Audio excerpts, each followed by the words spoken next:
Praise the Lord. என்னை பலப்படுத்துகிற கிறிஸ்துவினாலே எல்லாவற்றையும் செய்ய எனக்கு பலனுண்டு. பிலிப்பியர் 4:13. என்னை நோக்கி கூப்பிடு, அப்பொழுது நான் உனக்கு உத்தரவு கொடுத்து நீ அறியாததும் உனக்கு எட்டாததுமான பெரிய காரியங்களை உனக்கு அறிவிப்பேன். எரேமியா 33:3. நீங்கள் என்னிலும் என் வார்த்தைகள் உங்களிலும் நிலைத்திருந்தால் நீங்கள் கேட்டுக்கொள்ளுவது எதுவோ அது உங்களுக்கு செய்யப்படும். யோவான் 15:7.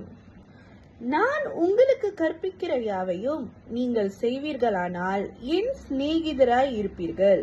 யோவான் 15:14. உமது வேதத்தில் உள்ள அதிசயங்களை நான் பார்க்கும்படிக்கு என் கண்களை திறந்தருளும்.